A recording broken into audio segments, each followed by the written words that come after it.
I get it, you don't want to drop a few $100 on a gimbal that ends up sitting in a closet, and the market is packed with promises. So before you decide, let's walk through whether the DJI 4 Pro combo actually lives up to the hype for your shooting style. Link is in the description if you want to check the product details on Amazon. First off, the biggest question most creators ask is, will this thing actually make my footage look steadier without turning my workflow into a circus? The RS4 Pro is marketed as a lightweight professional 3-axis stabilizer that can carry up to 4.5 kilograms, which means you can mount a full-frame DSLR or a cinema-grade mirrorless body with a telephoto lens and still have room to breathe. In real-world shoots I've seen on indie film sets, crews that normally use a small dolly or a shoulder rig have swapped in the RS4 Pro for a day of location shooting, and the difference is palpable. The gimbal's Teflon-coated axes keep the balance smooth even when you're walking uphill or moving through a crowded market. That's not just a marketing line, those axes really do reduce the friction that makes older rigs feel jerky. Now, let's talk about the native vertical shooting mode. If you've ever tried to shoot portrait video on a handheld rig, you know the workaround usually involves rotating the camera in post, which wastes time and can introduce unwanted cropping. The RS4 Pro 2nd generation vertical mode lets you flip the camera while the gimbal maintains lock on the original orientation. For a content creator who spends half their time on TikTok or Instagram Reels, that saves you at least a few minutes per clip and eliminates the guesswork about framing. I tried it with a 2435mm lens on a full-frame mirrorless, and the transition from landscape to portrait was seamless, no wobble, no motor lag. Autofocus confidence is another pain point that the RS4 Pro tries to solve. The combo includes DJI's Focus Pro motor and supports LiDAR-based focusing, which means the system can lock onto a subject and keep it sharp even while you're moving. In a low-light interview scenario I watched, the gimbal maintained focus on the interviewee's eyes while the operator walked around the set with a 50mm f/1.8 lens.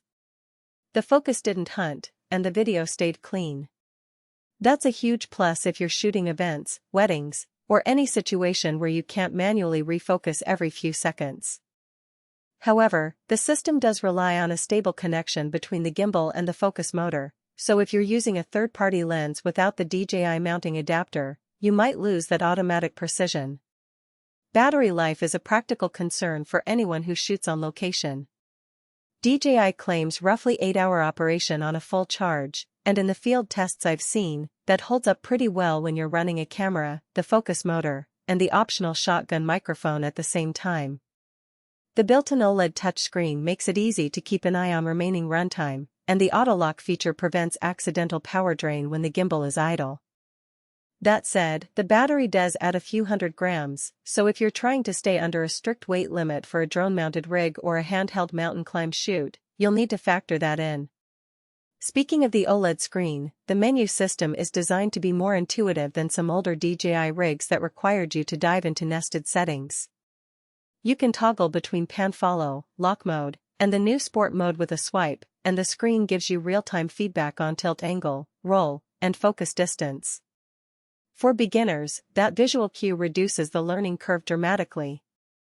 A new user can literally pick up the gimbal, balance it in under 5 minutes using the guided auto balance, and start filming without scrolling through endless manuals.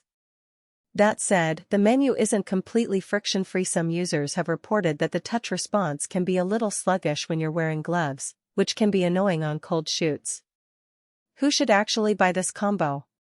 If you're a working creator, think freelance videographer, documentary shooter, or a small team production house who needs a versatile tool that can handle heavy lenses, switch to portrait on the fly, and keep focus reliable in changing light, the RS4 Pro is a solid investment.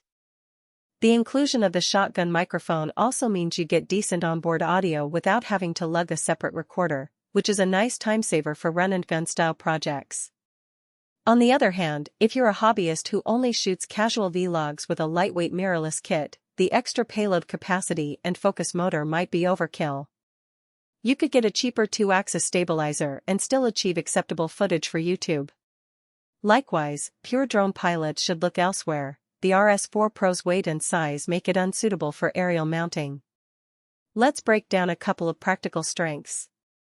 The first is the sheer payload margin.